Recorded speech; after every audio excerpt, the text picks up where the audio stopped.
Hello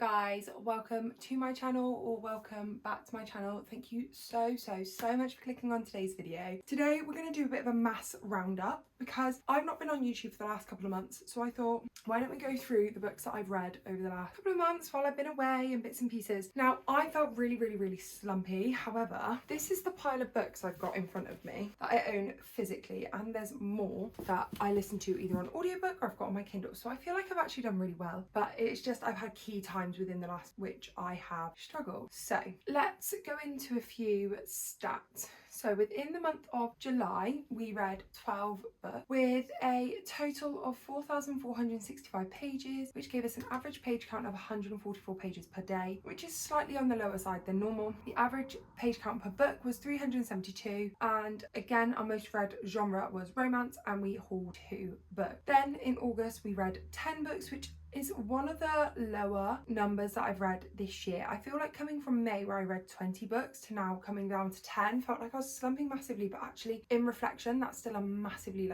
incredible number. I think anyone who reads 1 book, 2 books, 3 books, half a book, 5 pages in a month is just incredible. Like, you're choosing to spend your time reading. I felt like I didn't feel as accomplished, but actually I realised on reflection I've done really well. So I read 10 books in August that totaled 3,494 pages with an average page count of 112 pages per day, with an average page count per book as 349 pages, with our most read genre was romance, and we hauled 3 books. So within the last 2 months, what books have we hauled? In July we hauled Pendant by E.G. Barnum. We got gifted that one, which is the 3rd book in the Mismatched series, in the Waterview series. And then we also got gifted The Witches of Vardo. Every time I go on holiday with my parents we get a blind date with a book, or we get a gift, and the last few years it's always been a book because my mum knows how much I love them, and so this year I got a blind date with a book and I got The Witches of Vardo. Then in August I bought When the Cranes Fly South, I bought Woman in Suite 11, and I have bought Fearful on pre-order, which I should, I think my plans for what book I'm starting tonight have failed because I think I'm going to read Fearful tomorrow. Out of those 5 books that I've hauled, I've actually read one of them already, which obviously is the goal. The goal is to start buying books and reading them as soon as we get in them, so I'm trying to get down my physical TBR, which this year is going really well. So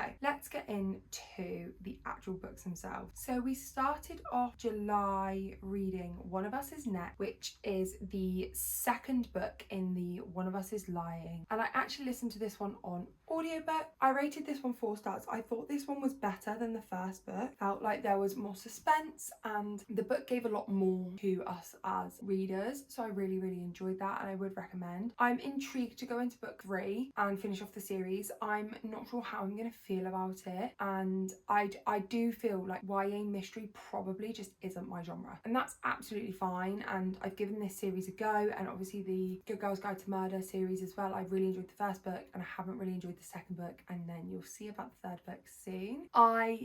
Just for One of Us Is Next, I wasn't a massive fan of some of the writing style and choices, but it was because of it being for a younger audience than what I am. So it's intended for a younger audience, and that is okay, and that is very good for them. For me, it didn't always vibe right, so it was only a 4 stars. It's still really good rating, and like I say, I'm gonna finish off the trilogy, and then I feel like after that I think that's the last kind of YA mystery book that I've got left on my TBR. I think maybe We Were Liars is classed as that as well, and I feel like that might now give me the sign of this is where we need to kind of part ways with that genre, which is okay. Then we moved on and we read Dead Man's Shoes. I actually read this one in a video of my brother picking my read. So he blindly picked this book and said, you're not allowed to read the blurb, you're not allowed to read anything to do with it until you go to read it. So I read it and I ended up rating it 4 stars. I really enjoyed this book. It shocked me, it really did shock me. So you're following a detective and she is investigating obviously an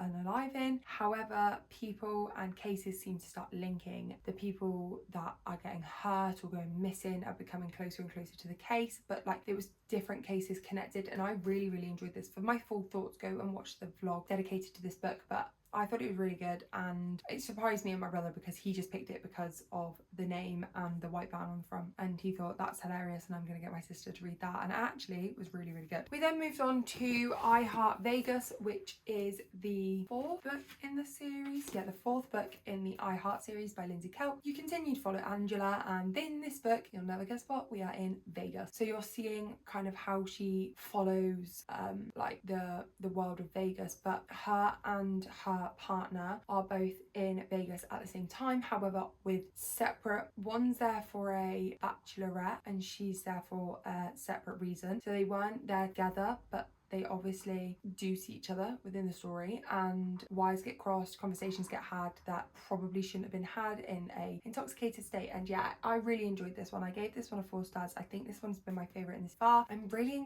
excited to get to I Heart London, which is the next book, and I'm hoping to pick it up so soon. So that was number. I then went on to listen to Our Infinite Fate on audiobook, and I gave this one, I feel like this is the month of 4 stars. I gave this one a 4 star also. I thought this story was so interesting. Now, I've never read This Invisible Life of Ali LaRue, and I've heard that this book has been connected to that quite a few times, but I have not read it yet.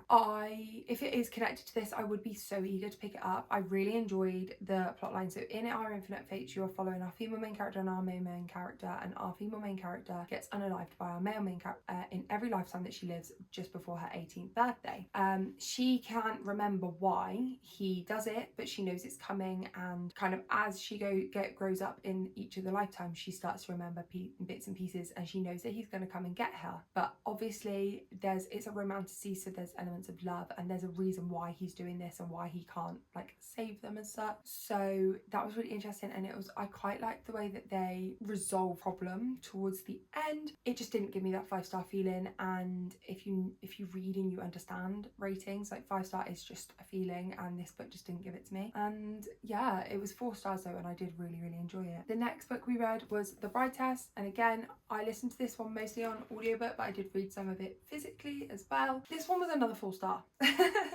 In this book, you're following Kai. You are also following Esme. Kai is autistic and feels like he has no feelings, and Esme is living in the slums of her country, and she gets found, she's working in kind of like a toilet, and she gets found by Kai's mum when she's actually out there trying to find Kai a wife, and she finds her working in the toilets of the venue that she's looking for these wives in, and asks her to come over and be with her son Kai. And obviously Kai is very much like, I don't want a wife, I don't have any feelings, I don't have any emotions. And then he starts obviously feeling some things, and he's like, why am I feeling this way? And Esme then very much doesn't understand Kai and his situation, and she's also got a secret daughter back home. And yeah, I enjoyed this book. The reason it wasn't a 5-star was because the secret daughter just never played a big deal in it, and although that's good in a way, I thought that the third act conflict that was given was kind of like so petty in comparison to the fact that she had just harboured this secret daughter back at home, and for that it dropped it down a star rating. But I did really enjoy it, and Helen Huang's writing is just... We then moved on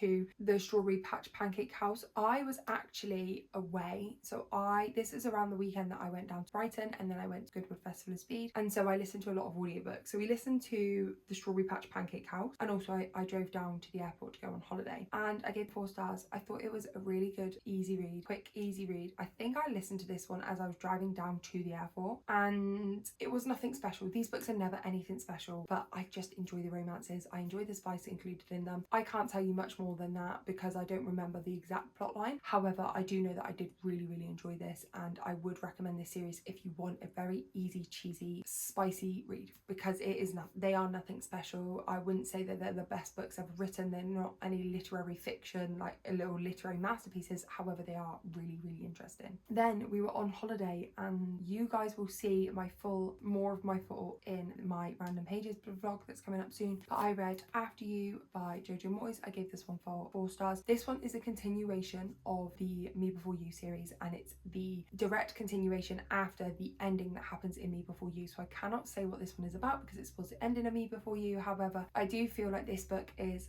a continuation of a sadness, and it depicts a lot of grief, and that's not always an easy read. I feel like it was written really, really well, and I like kind of the romance elements in this. However, is it a necessary continuation onto the story? No. If you really like the characters in book one, pick it up, read it. They are good books. They are written well. However, you could very much stop at the end of book one and feel complete with the story, and that's why I feel like only book one got made into a film and not the others, because these aren't necessary. These are there as a continuation, but like I say, I did really enjoy it. And then we read Yours Truly by Abby Jimenez, and we read that one on holiday, and that one was 5 stars. Jacob is the ideation of any boyfriend that I ever want in my whole entire life. I am obsessed. The depiction of anxiety in this book was just top tier and just incredible. Yeah, I would highly, highly, highly recommend books to absolutely anyone, and the hype that they have been getting on BookTok, BookTube, anything like that is so valid. Like, I kind of went into it very skeptical with that thought process. So valid. I absolutely loved it so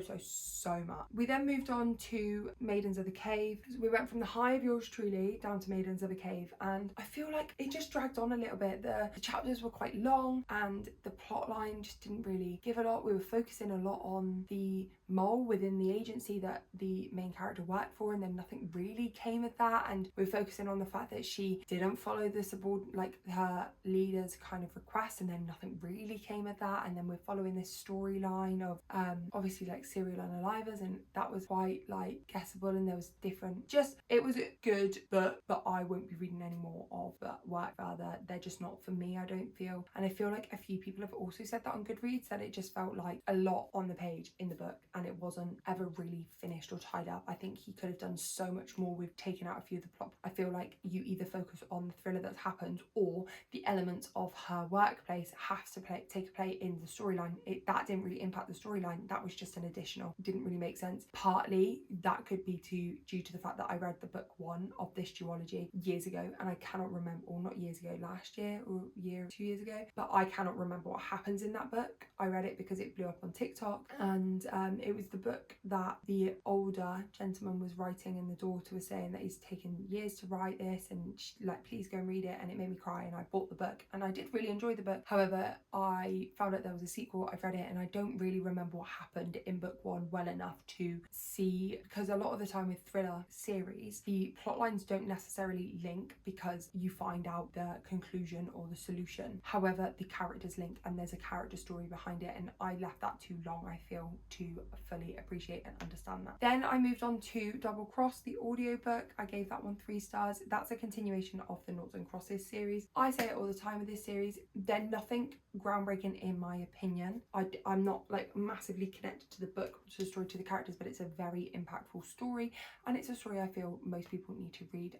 I truly wholeheartedly recommend that the first book, Noughts and Crosses. It's depicting race, but with like twists. So it's depicting kind of racism as if the white people were the minority, and they were the people that were having a lot of racism thrown against them. Now, I will never experience racism firsthand in the sense of being within a true minority group. I might go to places and be part of the minority and feel kind of put out of place, but I will never experience racism like people of a minority grouping have. And so to have this story depicted by a author of colour, and then listen to that kind of like her, I'm guessing she's put a lot of her own first-hand experiences into this story, and experiences she's had of people of her kind of culture and her background and her family and friends, and to see that depicted in a way that is very relatable for me. And it shouldn't be because it's skin colour, but I don't know, I feel like you can easily relate to something, and that's why they always say you need diversity in books and characters, because although that's not something you've lived through, you can see yourself in that character. I feel the same way when I'm seeing the Nought in the book, and they're being depicted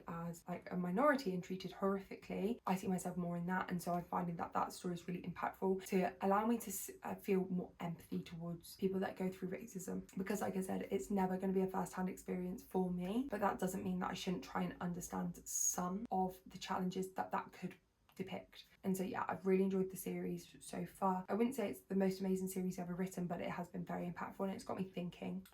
I am looking forward to rounding out the series hopefully this month and finishing that off. I have, like I say, I have enjoyed like listening to them. To me, they're quite mindless in the sense that I can lose myself in the words and the world and the kind of surroundings and not have to think too much about what I'm reading. It's very there for you. It's YA, easy to understand and digest, which I feel like for a topic like this has been really beneficial. So I would highly recommend. Then we moved on to Just for the Summer by Abby Jimenez, and this one you're following Justin and Emma, and Justin and Emma both believe they've got the same curse where the person that they date will then go on to break up with them and then go on to find the one. And Justin puts this post up on an online forum like Reddit and says, does this happen to anyone else? And explains about a dog that he's named after his best friend, because his best friend actually was the one that took his ex-girlfriend and they became together in the one. Abby Jimenez never writes a book that's just happy fluffy romance. It's always got an underlying theme. So in this book, Emma has got a lot of family troubles. She's got a lot of kind of mental health struggles within her family, and that's something she struggles with. That is the reason why she has never settled down, and she also doesn't ever really live in one place, and that is shown quite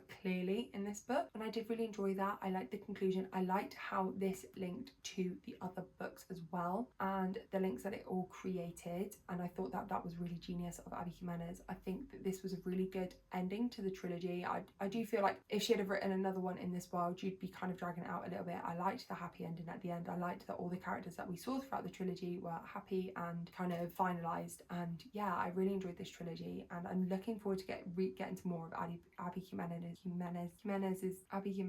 work. I'm on the fence as to whether to go back and read the Life's Too Short and the Happy Ever After playlist, that trilogy. I can't remember what the third one, purely because I didn't overly like Part of Your World. Now, when I read that one, I read The Match by Sarah Adams at the same time. They've got similar storylines, so I don't know whether that played a part in it or whether I just didn't get on with her earlier writing. So I have seen a lot of people say that the books get better as she's released more, so I don't know. I might go back and read her backlist, but if not, then I'm definitely eager to pick up more of her newer releases and see where they go. The next book we read was The Heart Principle by Helen Huang, which is the third and final book in the kind of Kiss Quotient trilogy. I also gave that one 4 stars. I can't tell you what it was about. I can't really remember. I listened to that one on audiobook and I did really enjoy it at the time. I remember reading it and getting really engaged with it, but I cannot tell you what it was about now. I have no memory of it, so just know at the time it was really, really good. 4 stars. Helen Huang's writing is incredible. I feel like the Kiss Quotient trilogy is not spoken about enough. A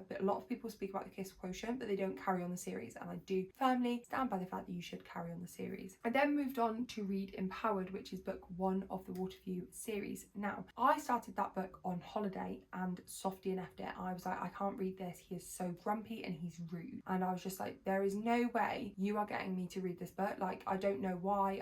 I'm going to come back to it, but I don't think I'm going to be able to read it. And that's hard for me because I don't really DNF books. And I already had books 2 and 3 in the series physically at home. So, I don't know what to do. I Softy NF'd it and I was like, maybe I'll come back. I came back to it clearly at the right time, gave it a 4 stars. I don't know why. Like, you're following Sebastian and he is the CEO of a company, and that company you are also following, forgotten her name because he calls her a nickname. Let me find out her name. So you are following Sebastian and Poppy, and Sebastian is the CEO and Poppy comes and gets a job obviously at his company. It gave me very much 50 Shades of Grey vibes, in the sense that it was that spicy kind of billionaire romance where the billionaire is very much kind of more dominant than the worker or the person that they're trying to go and meet, and there's contracts involved. But I loved it, and just he is so grumpy, but obviously as you go on and you see them kind of in love and get together, it's just incredible. So I would highly recommend, and obviously it's by an indie author, so go and support them because it was just incredible. And then we moved on to Still Me, which again I can't really talk much about because it would be a spoiler, but just know it's set in a different city, and I actually enjoyed this one more than I enjoyed After You. I feel like After You was extremely sad, whereas Still Me was a lot more positive, and I actually listened to a lot of this book, if not all of it, on audiobook, and I really enjoyed the audiobook as well, so I would highly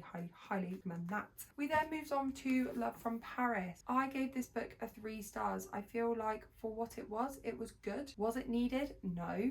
I think it was an unnecessary continuation from The Love Detective. I feel like The Love Detective was a really nice way to explore India. This one was obviously set in Paris. However, it starts off on a turmoil of her relationship, and then it's kind of the ending is just forgiven really quick. I don't know. Yeah, it was a 3 stars. It was okay. The writing's good. I really enjoyed it. I flew through it. I was disappointed because I was really looking forward to getting to this book, and it just didn't quite live up to the expectations that Love Detective did. We then listened to the audiobook for Ruthless Vows. I'm sorry, I do not agree with everyone that's saying that Divine Rivals is better than Ruthless Vows. Ruthless Vows was so much better, like so much better.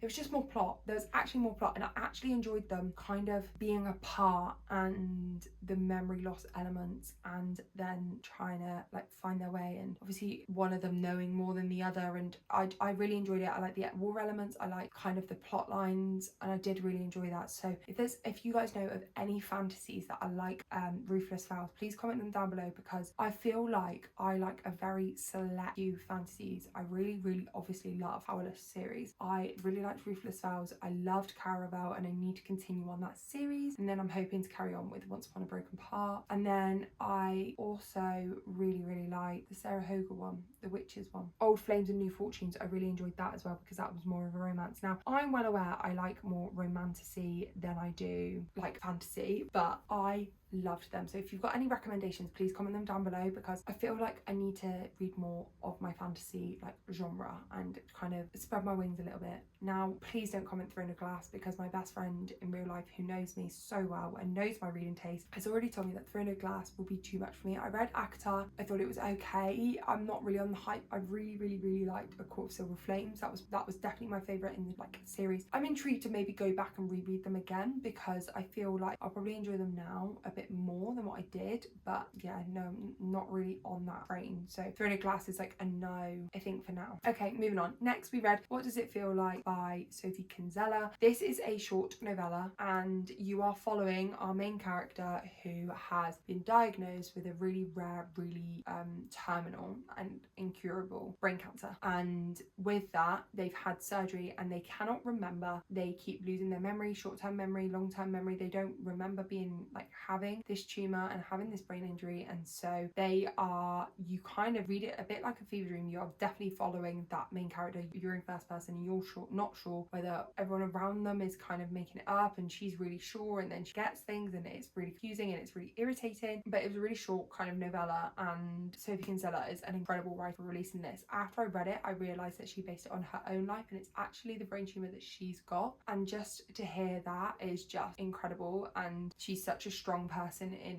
like her life to depict this in such a fictional way that people can relate to it, but also in a way that allows her to express her experiences. And yeah, highly recommend. I only picked it up because it was one of the Goodreads bookmarks, and I thought, oh, it sounds quite good. Sophie Kinsella, I like her writing, I know what I'm getting there, I'll pick it up. And I'm so glad I did, and I would highly recommend for absolutely anyone that needs like a short read but that can be quite impactful. I would highly recommend to pick that book up. Moving on, we went from that was 5 stars by the way, and we went from that to The Enemy. I filmed my outro for the video where I read this in earlier, and I said in there that I had written down on my spreadsheet a 3 star. I'm going to change it to a 2 star. I don't even know what this was. Like, June and Ryan, they're meant to be enemies from school, but actually he was obsessed with her and she made it up in her head, and then you're following that, and that lasts about 30%, and then no one hates each other, so why is it called The Enemy? I just feel like it was so easy to read, and I did kind of enjoy it for that sense. I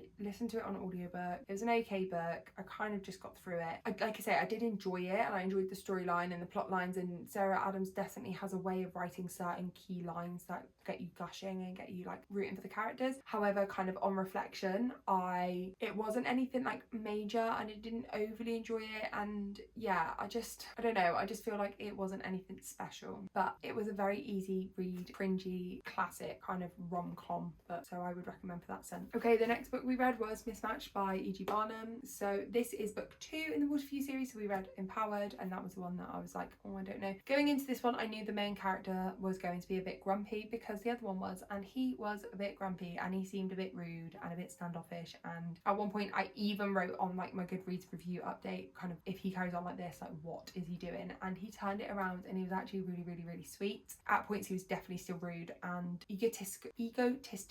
He is a professional swimmer and he knows it. That was very evident in this book. However, I did really enjoy it, and kind of the romance and the spicy elements of it was just incredible, and there were definitely scenes in this that I would highly recommend. That's all I'm going to say. Pick it up. And they're indie authors and they're great, and so you should go and support them. Even if you can't buy the book or don't want to read it, it's on KU, and if not, go and follow them on Instagram. They haven't asked me to speak about this, they haven't asked me to review it. I did win this book a giveaway, so it is signed, but not for a review. I literally won one of their giveaways. Same with book 3, but I would highly recommend them. They are incredible and they are honestly the nicest girls ever. And then we moved on to read As Good as Dead by Holly Jackson. I feel like if you want my full thoughts on this, you have to wait and you have to go and watch my finishing series vlog, because I go on a full-blown rants about this book. I'm going to sum it up in a sentence. To preface this, I gave it 2 stars. The sentence I'm going to sum it up in is: this should not have been released because it teaches young adults that police are scary, and that the way that the characters handled the situation should not be glorified and taught to impressionable children. That's where I'm gonna leave it, because the ending was like actually outrageous. Holly Jackson's writing style was great. It didn't have a lot of mixed media in it, which was very disappointing considering that's what A Good Girl's Guide to Murder was sold on. I feel like A Good Girl's Guide to Murder was a hit of its time. Good Girl Bad Blood was also good and I did really enjoy it, and I feel like this one needed to follow the same trajectory of her investigating something, not what actually happened. Moving on, we read When the Cranes Fly South. You're following an older gentleman and he is kind of within that last stage of life, and his wife has Alzheimer's and has moved into a home. He's still living at home but having to receive kind of around the day care, and he has a dog that needs help as well, and you're supporting that dog and him, and you're following the last days. And is it happy? No. Is it sad? Yeah, but it's also very real. That's what I've said about it. It's so real. These are real conversations that you will have with your family, and real decisions that as children you might have to make for your parents, and it's so heartbreaking, and unfortunately real situations of people with Alzheimer's having to go through these situations. So I did really, really, really enjoy the writing style, and I would highly recommend. This is a debut novel, and what a debut novel it was, and it was a translated novel as well. I absolutely loved it. I would say a lot of people have been speaking about a man called Ove, or Ove, however you want to say it, and I would say this gives very much similar vibes. It's kind of that old grumpy man who's stuck in his ways, and you're following him, his life and what he gets up to, and just, oh, it was beautiful, absolutely beautiful. 5 stars. And the last book that I read in July and August was The Crash by Frida McFadden. I listened to this one on audiobook. In this story you are following our female main character who has crashed her car, and she is in a snowstorm on the way out to see her brother. She realizes there's a truck coming, beeps and waves. The truck comes and stops and gets her out of the car, but it's this big kind of burly 6-foot man, and he looks scary. He takes her back to his house because his partner is a nurse, and it goes from there. And obviously Frida McFadden is full of twists and turns. Yeah, the ending really shook me. I kind of thought it was kind of a predictable book as such, in the sense of what was going on, because not a lot happened in the book, but I did really enjoy it and I was great. However, that ending really like threw it out the water. I gave this one a 4 stars, and it's purely for the ending. If that ending didn't happen quite as it did, then I probably would have given it a 3 stars, because it had me hooked, but it wasn't anything special. But I did really, really, really enjoy this one. It's the 22 book that I've read over the last 2 months. I'm sorry I haven't been on YouTube. I'm glad to be back, and I'm gonna stop saying this now, because I feel like in every video I filmed recently I'm like, oh, I've not been on YouTube, I've not been on YouTube. Like, we get it, but I'm glad to be back and I'm glad to be with you guys, my September videos are, now that I film this, all filmed. So that's exciting, and we're starting on filming for October already. So I'm really excited to be back and to take the channel in a slightly new direction. Thank you guys so much for watching. Please comment down below any fantasy recommendations that you guys have that are kind of along the lines of like Powerless, Ruthless Vows, or Caraval. I really want to read like the Red Queen series, so let me know if that's any good as well. Let me know what books you guys are picking up in September, or your favourite 5-star read from August, and I will speak to you guys next time. Make sure you like and comment and subscribe, and I'll speak to you later. Bye!